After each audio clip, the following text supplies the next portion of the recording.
Entonces, vamos a seguir con los pares craneales, ¿vale? Antes hemos visto las vías que van desde el cerebro hasta las extremidades.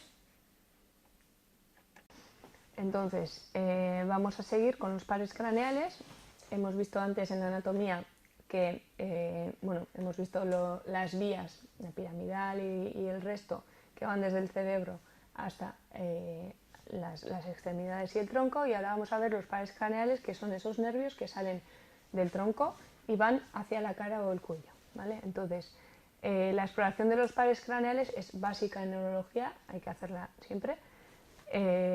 Nos aportan una gran información respecto al lugar donde se localiza la lesión responsable y sobre todo cuando afectan varios nervios craneales a la vez, ¿vale? Entonces, el sexto par es el único que nos da poca información porque tiene mucho recorrido, y entonces es muy difícil saber en qué punto de su recorrido está afectado, ¿vale? Y no nos da mucha información, pero el resto nos dan bastante información. Os he puesto una imagen para ver un poquito cómo salen los nervios, los pares craneales. Entonces, como veis, tienen un orden por algo, ¿vale? Porque si miramos desde abajo, el orden se sigue según la salida de cada uno de los nervios. Entonces vemos el nervio o par craneal 1, que es el olfatorio, que como vemos en la otra imagen será el que va a la fosa nasal y el que se encarga de los olores. Tenemos el nervio óptico, el segundo, ¿vale?, que va al ojo. El tercero sería el oculomotor, junto con el cuarto, el troclear, y el sexto, el abducens, que son los tres los que van a hacer los nervios del movimiento de los ojos, ¿vale? Los tres van al ojo. Tenemos el quinto, que es el trigémino, que es el nervio trigémino que va a la cara. Tenemos el séptimo, que es el facial, que también va a la cara igual que el quinto, pero cada uno se va a dedicar a unos músculos distintos. Tenemos el octavo, que es el vestíbulo coclear, que hemos dicho que es el del oído, que tenía dos ramas, el vestibular y el coclear, por eso se llama vestíbulo coclear. Tenemos el noveno, que es el glosofaríngeo, que hemos dicho antes cuando hemos hablado del gusto, hemos hablado de él. Y el nervio glosofaríngeo está aquí, que va a ir a la boca, a la lengua, ¿vale? Tenemos el décimo par o el vago, que lo que va a hacer es irse al tronco, ¿vale? Va a inervar parte del tubo digestivo y de otras estructuras. Tenemos el accesorio, el 11, que va a bajar hacia el cuello. Y el hipogloso, el 12avo, que también va a ir hacia la lengua, ¿vale? Entonces vamos a ir viendo uno por uno cada uno de ellos y su función, ¿vale? Entonces empezamos por el primero, que es el par 1 o primero, que es el nervio olfatorio, como hemos dicho, ¿vale? Este nervio es sensitivo. Entonces se explora, vamos a mirar la exploración. Entonces se explora cada fosa nasal por separado, ¿vale? No se pueden explorar los dos a la vez porque cada uno es un nervio distinto, ¿vale? Entonces vamos a cerrar o ocluir la fosa contralateral y lo que hay que hacer es exponer al paciente a una sustancia con fuerte olor, ¿no? Pues por ejemplo el café, chocolate, vainilla, se utilizan este tipo de olores que huelen bastante. Entonces el paciente va a tener que, con los ojos cerrados obviamente, oler y identificar ese olor esa sustancia que se le pone, ¿vale? Entonces lo va a hacer con una fosa nasal y luego con la otra. Entonces las alteraciones que podemos ver, pues puede ser por ejemplo la anosmia, que es la ausencia de olfato independiente del estímulo, o sea, no huele el paciente. Tenemos la hiposmia, que va a ser no ausencia sino reducción del olfato. Luego la parosmia, que es la percepción distorsionada de los olores. La cacosmia, que se llama así porque hay pacientes que huelen todo el rato mal, como a heces. Entonces no hay ningún estímulo oloroso, pero ellos huelen mal, ¿vale? Entonces luego tenemos las alucinaciones olfatorias, que es una percepción de olores sin que haya ningún estímulo, y la hiperosmia, que es la exageración del olfato. ¿vale? Entonces, el nervio pues, se puede dañar en traumatismos craneales o secuelas quirúrgicas, tumores, enfermedades de las fosas nasales, Parkinson, fármacos, de todo, ¿vale? Y estos, además, el daño del par 1 del nervio olfatorio muchas veces suele conllevar un trastorno del gusto, ¿vale? Porque hay muchos sabores que necesitamos oler para poder gustarlos, y si no, no podemos gustarlo. Es como cuando estás con la nariz tapada y todo te sabe igual, ¿vale? Entonces, luego tenemos el nervio óptico, que también es sensitivo, ¿vale? Entonces, esto lo que va a hacer es agudeza visual, ¿vale? Entonces, en la exploración, lo que vamos a explorar obviamente es la agudeza visual. Entonces, lo que se hace es con optotipos, con letras de imprenta de tamaño decreciente de arriba a abajo, ¿vale? Lo que vamos a explorar es la agudeza visual del paciente. Entonces, se suelen usar las tablas de Snellen para la visión lejana y las tablas de Jaeger para la visión cercana. Entonces, se analiza cada ojo por separado, obviamente, porque si en un ojo vemos bien y en el otro no, nuestro cerebro lo que va a hacer es solo ver el que funciona bien. Entonces hay que tapar un ojo y luego el otro. Entonces vamos a posicionar la tabla a 6 metros más o menos, la que es de visión lejana, y la que es de visión cercana más o menos a 30 centímetros. Entonces, si el paciente no puede leer, lo que vamos a... porque no puede leer ninguna de las hileras, ninguna de las filas, lo que vamos a hacer es mostrar unos dedos de las manos delante de él, más o menos a 1 metro. Entonces se le dice que cuente los dedos de las manos. Si tampoco puede contar, si puede contar se denomina visión cuenta dedos. Pero si ve dedos pero no los puede contar, se le llama visión de bulto, ¿vale? Entonces, aparte de eso, si ni siquiera ve el bulto, solo percibe luz, se llama visión de luz, ¿vale? Entonces aquí vemos las tablas que os he dicho de visión lejana y visión cercana. Entonces lo que vamos a hacer es empezar desde arriba a abajo, en el lado derecho al revés, de abajo a arriba. Empezaremos desde aquí, con un ojo, con el ojo derecho primero y luego con el izquierdo. Normalmente en la oftalmología se explora así, primero derecho y luego izquierdo. Entonces iremos bajando hasta que pueda leer y diremos en qué fila se ha quedado, y según la fila en la que se ha quedado sabremos qué dioptrías tiene, ¿vale? O cuánto ve o cuánto no ve. Entonces el 20 de 20 sería visión completa, y si va bajando, pues tendríamos que ir bajando dioptrías, tanto con un ojo como con el otro. Y en cambio, esto lo pondríamos a distancia, que es el que más se usa, y luego este lo pondríamos a 30 centímetros, que es para valorar la vista cercana. Entonces lo que empezaríamos es al revés, que leyera el más grande, que fuera leyendo cada vez más pequeño y a ver hasta dónde podría llegar, ¿vale? Entonces, aquí tenemos el nervio óptico, ¿vale? Los dos nervios ópticos. Os voy a explicar un poquito cómo va, así a grosso modo. Entonces, nosotros tenemos 2 ojos, y en cada ojo tenemos un lado temporal o externo y un lado nasal o interno, ¿vale? Entonces, el lado nasal o interno, lo que va a ver es la luz que se refleja desde el lado exterior, ¿vale? La luz viene así y se refleja en el lado interno, y la luz que viene del otro lado se refleja en el lado externo, ¿vale? Entonces, en el ojo, en cada lado nasal o temporal, tenemos un haz o un nervio, ¿vale? Que sale.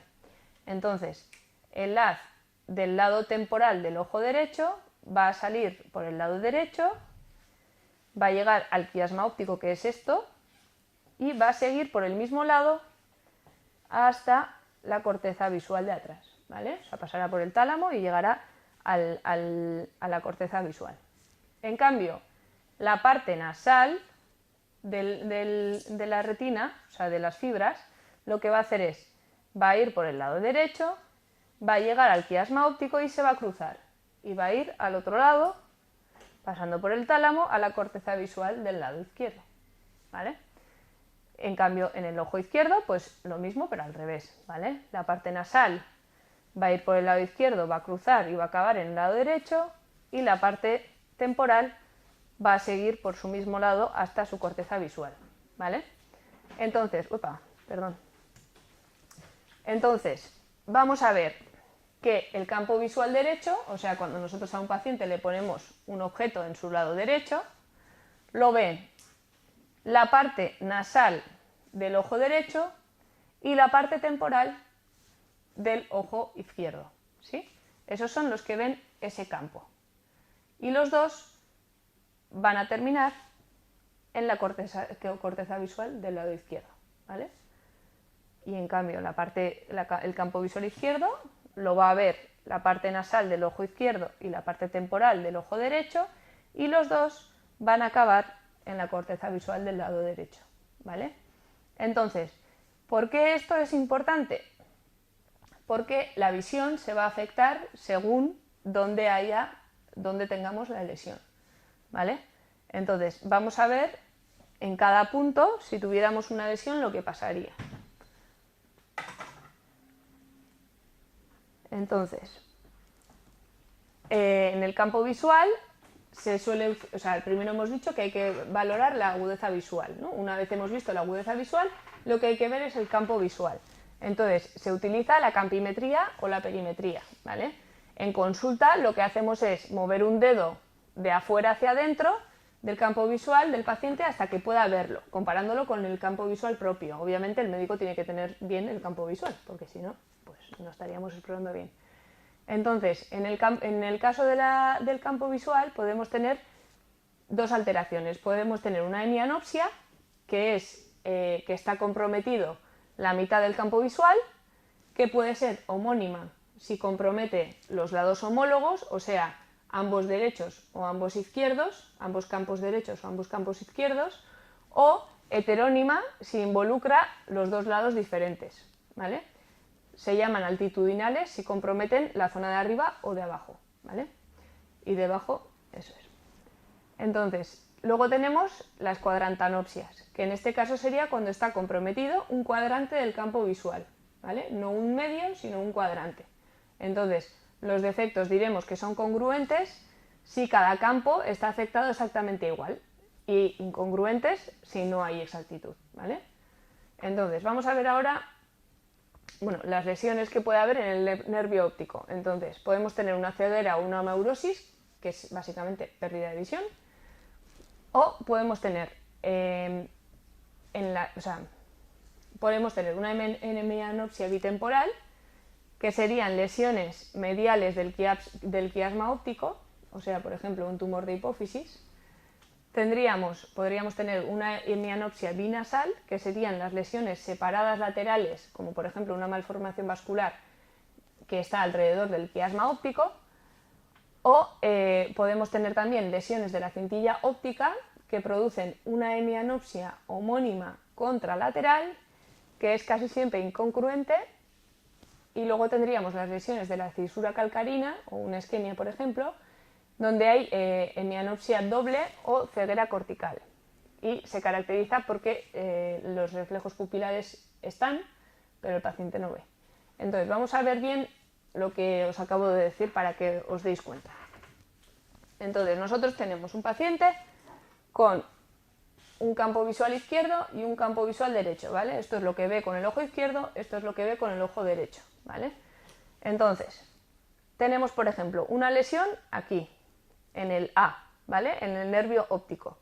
Nosotros hemos dicho que la parte externa del ojo derecho, ¿sí?, ve la parte izquierda del mundo, ¿no?, del campo visual, ¿vale? Y la parte interna del ojo derecho ve el lado derecho del campo visual, ¿sí? Vale. Entonces, si hay una lesión aquí, este ojo va a ver bien y este ojo no va a ver bien, ¿vale? Entonces, lo que vamos a ver es que cuando tapamos el ojo derecho, el ojo izquierdo ve perfectamente, y cuando tapamos el ojo izquierdo, el ojo derecho no ve, ¿vale? Porque hay un tope o un esto donde se cortan las fibras, ¿vale?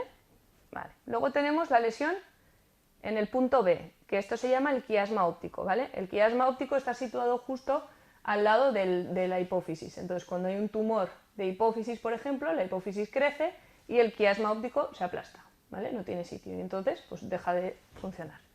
Entonces, en el caso de la B, tenemos que el lado derecho del ojo derecho sale bien, sigue bien y llega bien hasta el final. Y este lo que ve es el campo visual izquierdo, ¿vale?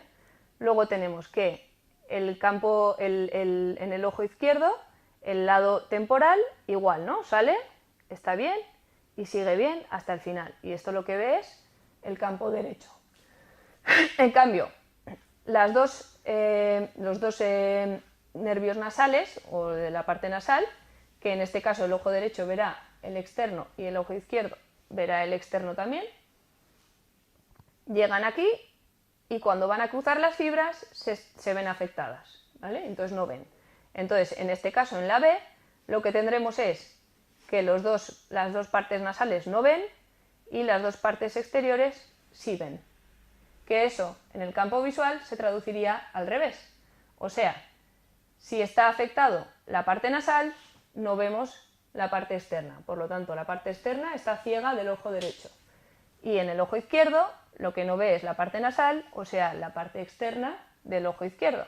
O sea, la parte externa está en negro. Y lo que veríamos sería las dos partes internas de cada ojo, ¿vale? Interno bien, interno bien. Entonces, a este paciente lo que ve es la zona central de su visión. Entonces, tú te pones delante de él, le tapas un ojo y le dices: ¿ves el palo?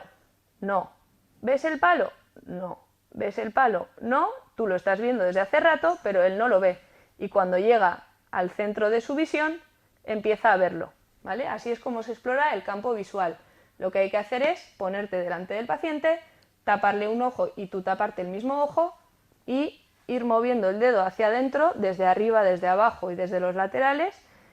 Tú empiezas a verlo en un punto y cuando si él tiene un defecto, empezará a verlo más tarde, ¿vale? Si lo ve, es que tiene el campo visual bien. Vale, luego tenemos el punto C. Si tenemos una lesión a este nivel, en este nivel lo que tenemos es la parte lateral o temporal del ojo derecho que pasa por aquí, que estará afectado, y la parte nasal del ojo izquierdo que pasa por ahí, que estará afectado, ¿vale? Entonces, este y este, los dos morados, están afectados y no ven, por lo tanto ellos ven lo del otro lado, ¿vale? Entonces, el campo visual del lado izquierdo estará afectado en los dos lados. Entonces, aquí vemos que el campo visual del lado izquierdo está afectado en los dos lados y en cambio el campo derecho está bien, ¿vale? Luego tenemos en la D, que hemos dicho, estas serían hemianopsias. Esta sería una hemianopsia bitemporal, porque en los dos temporales no se ve. Esta sería una hemianopsia izquierda y esta sería una cuadrantanopsia, ¿vale? Hay un cuadrante que no ve. Entonces, ¿por qué un cuadrante? Porque obviamente aquí viene el nervio todo juntito y compacto, pero luego da unas terminaciones, unas cintas, que cuando hay una lesión es muy difícil que abarque todas las fibras, sino que normalmente abarca pues un lado, ¿vale? O una esquina. Entonces es más típica la cuadrantanopsia en lesiones a este nivel, ¿vale? Entonces, si hay una alteración a este nivel, pues es lo mismo. Los dos morados están afectados, entonces tendremos el defecto en la parte izquierda, pero en este caso solo un cuadrante estará afectado y el otro cuadrante no, ¿vale? Dependiendo de qué fibras se afecten. Y luego, por último, tendríamos en la corteza visual, o sea, en la corteza visual, ¿vale? Si tenemos un defecto en la corteza visual de un lado, pues igualmente tendremos ese lado afectado, ¿vale?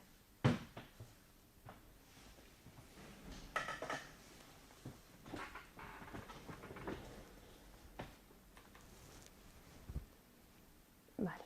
Entonces, hay que valorar también, obviamente, la visión de los colores, ¿vale? Hemos visto la agudeza visual, el campo visual y faltan la visión de los colores. Entonces, se suele estudiar con las tablas de Ishihara, que son esas tablas que tienen como todo color, o sea, como circulitos de colores y en medio hay que distinguir un número, ¿vale? Que dependiendo de si tienes alguna alteración o no, pues verás el número, no lo verás, o verás otro número que no es el que tienes que ver, ¿vale? Que no es el que verán las personas sin ninguna enfermedad.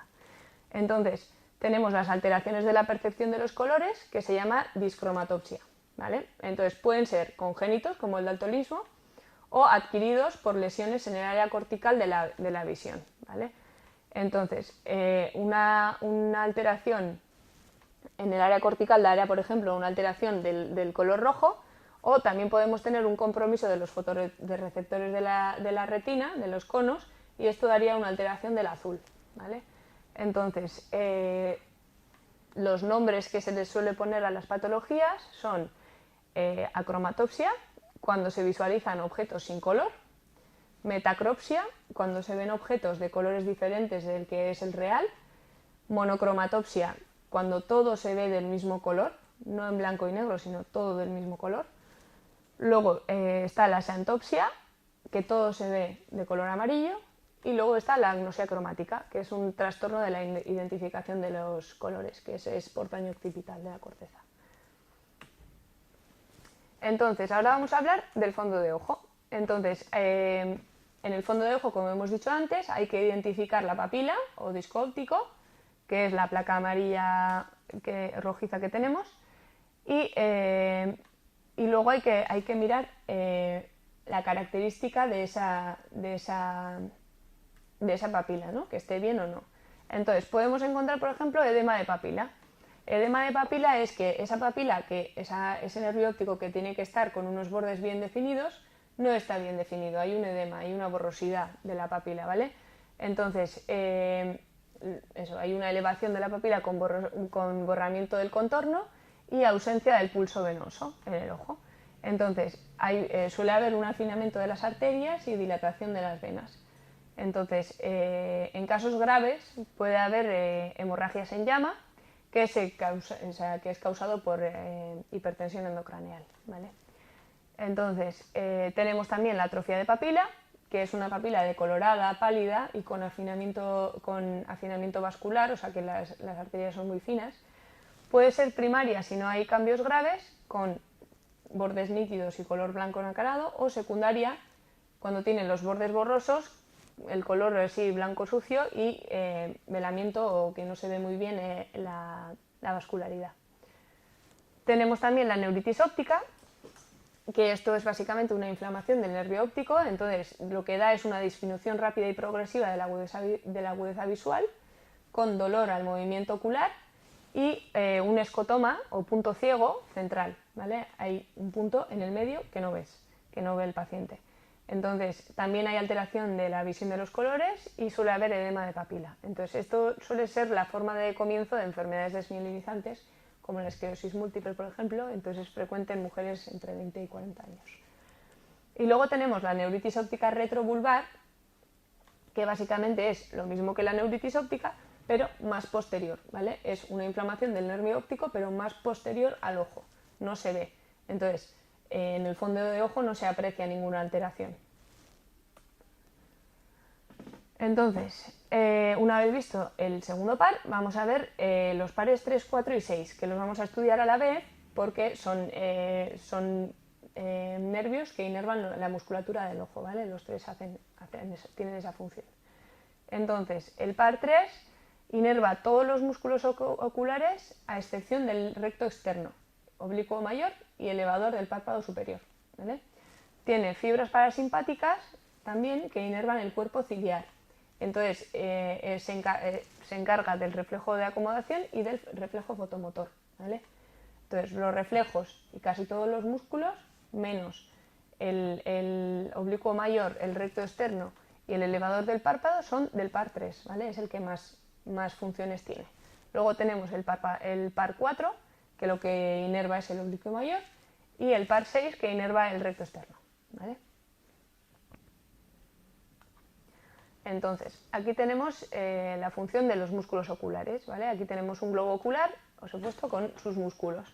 Entonces, vemos que tiene 6 músculos, superior, inferior, en este caso interno y externo, o medial y lateral, y los oblicuos, ¿vale? Superior e inferior.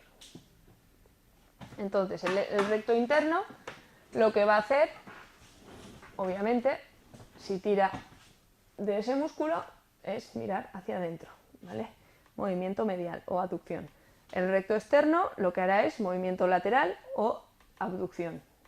El recto superior lo que va a hacer es movimiento hacia arriba, también con abducción y rotación interna, ¿vale? Durante la aducción. Entonces hará elevación, pero un poquito de abducción, o sea, de mirar hacia el exterior, ¿vale? Tenemos luego el recto inferior, que también va a hacer movimiento hacia abajo, también hacia el exterior y un poquito de rotación externa durante la aducción. Y luego tenemos el oblicuo mayor y el oblicuo menor. Entonces el oblicuo mayor o oblicuo superior es el que está arriba y lo que hace es lo contrario, ¿vale? Descenso del ojo y rotación interna. Y en cambio el oblicuo menor, que también se llama oblicuo inferior, lo que hace es elevar y rotación externa, ¿vale? Entonces sería, por ejemplo, el oblicuo mayor cuando cruzamos los ojos ahí en la zona medial mirando hacia la nariz, y en cambio el oblicuo menor sería cuando ponemos cara pensativo de mirar hacia el exterior de arriba, ¿vale? Para que os acordéis. Entonces, hay que explorar la motilidad ocular, tanto extrínseca como intrínseca, ¿vale? Entonces, las alteraciones que podemos tener es la diplopia, que es la visión doble que se produce por alteración de algún músculo ocular, ¿vale? Se hace más evidente al moverse en el plano del músculo afectado. Obviamente, si tenemos un músculo que está paralizado y que no funciona, los dos ojos no van a poder seguir las mismas direcciones, no van a poder moverse de forma consensuada. Entonces uno se quedará apartado y el otro moverá. Entonces le llegarán a nuestro cerebro dos imágenes distintas, ¿vale? Porque los ojos no van a la par, y eso será una diplopia, que puede ser horizontal o puede ser vertical, ¿vale? Puede ser que el ojo uno esté más arriba que el otro y entonces veamos una imagen encima de la otra, o puede ser que un ojo esté un poquito más a la derecha o a la izquierda que el otro y veamos una imagen al lado de la otra, ¿vale? Y luego tenemos el estrabismo, que será la desviación de uno o ambos globos oculares o ruptura del paralelismo de los ejes ópticos, que puede ser divergente o convergente, ¿vale? Entonces, para la exploración hay que fijar el mentón del paciente, o sea, que se quede la cara quieta, y se le pide que siga con la mirada del dedo índice del examinador, ¿vale? Y lo que vamos a dibujar siempre es una H. Si dibujamos una H vamos a explorar todos los músculos de los ojos, ¿vale? Entonces lo que básicamente haremos es decirle al paciente que se quede con la cara recta y que siga nuestro dedo índice con los ojos.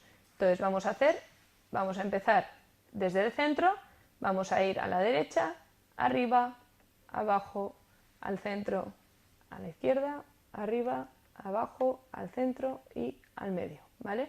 Y así exploraremos todos los músculos del ojo. Nos fijaremos que los dos ojos lleguen a hacer todos los movimientos y sigan todo el rato al dedo para ver que están bien. Entonces aquí os he puesto una imagen donde os pongo más o menos cada músculo que funcionaría, ¿vale?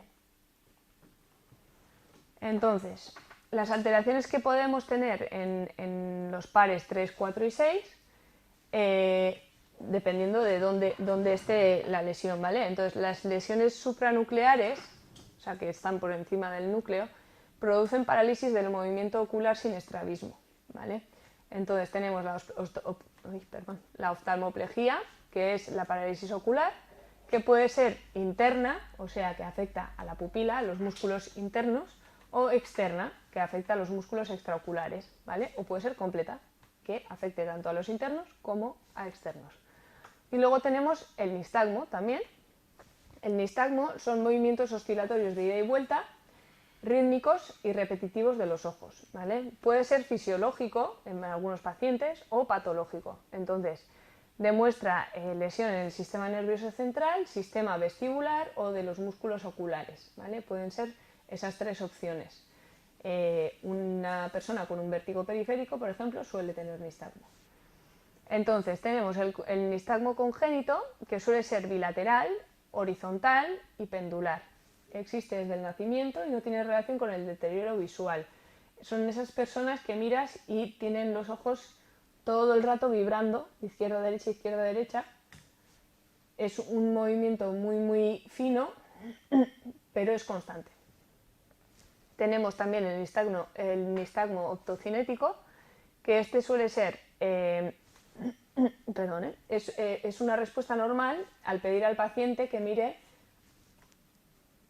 por ejemplo, una imagen de líneas claras, blancas y negras, alternando, que gira en una dirección fija. Es como cuando vas en el tren mirando hacia afuera y tus ojos van todo el rato tic, tic, tic, tic, haciendo visión, fijando la visión en diferentes sitios. Al ver una barra o una imagen de estas de visuales 3D de blanco y negro, lo que hace es, al girar, no podemos fijar la visión en ningún sitio, ¿vale? Porque va girando. Entonces todo el rato tenemos un nistagmo.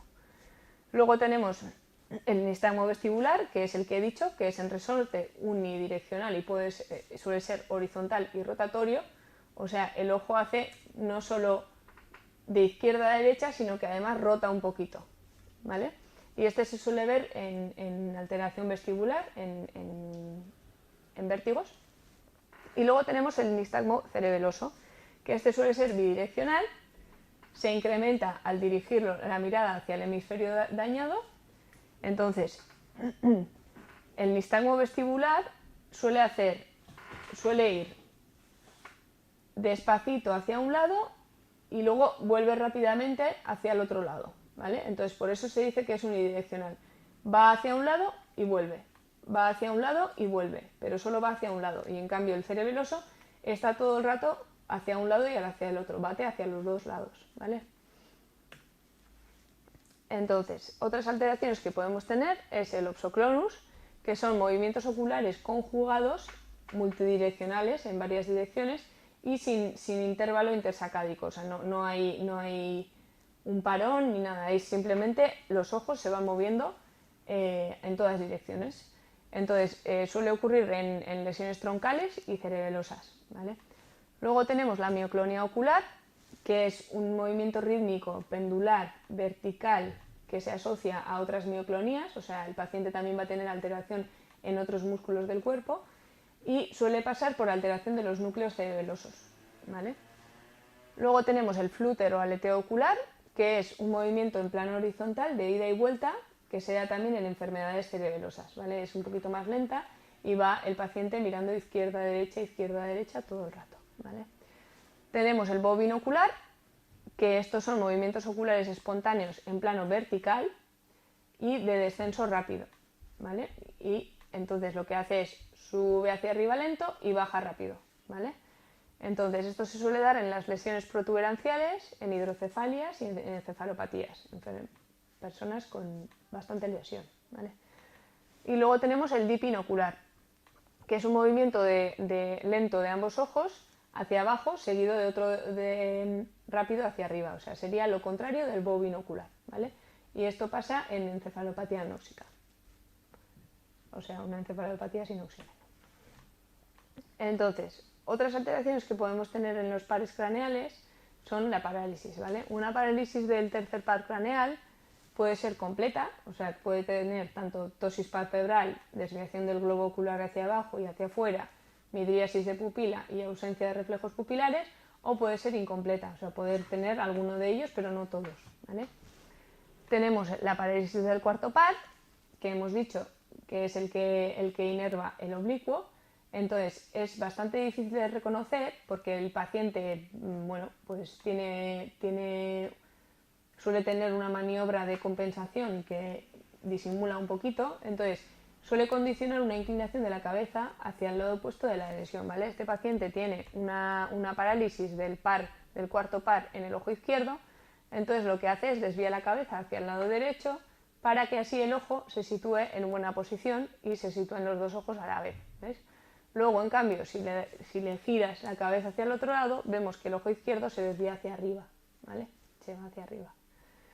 Y luego tenemos la parálisis del sexto par, que sería que el globo ocular se desvía hacia adentro y no se puede llevar hacia afuera. Cuando le hiciéramos la prueba de la H, no podría llevar los ojos en consenso hacia el lado extremo en el que tuviera afectado el músculo, ¿vale? O el par. Entonces, luego, aparte de la motilidad ocular extrínseca, o sea, de los músculos de fuera, hay que también valorar la motilidad ocular intrínseca, ¿vale? Las pupilas. Entonces hay que mirar, hay que saber lo que es la miosis, que es la contracción de la pupila, que es controlada, como hemos dicho, por las vías parasimpáticas, ¿sí? El no simpático cierra, y una miosis se puede considerar que es una pupila de menos de 2 milímetros, ¿vale? Es una pupila miótica. Luego tenemos una midriasis, que es una dilatación de la pupila, que se controla por la vía simpática, y suelen ser de más de 4 milímetros, ¿vale? La pupila tiene que medir más de 4 milímetros. Luego tenemos la anisocoria, que es la desigualdad del tamaño de ambas pupilas. Nosotros siempre, una exploración normal de pupilas será pupilas isocóricas normorreactivas, que eso quiere decir que son las dos del mismo tamaño y que reaccionan exactamente igual a la luz, ¿vale? Luego tenemos el ipus, que son dilataciones y contracciones fásicas visibles, o sea, eso quiere decir que la pupila no para de dilatarse y contraerse todo el rato, ¿vale?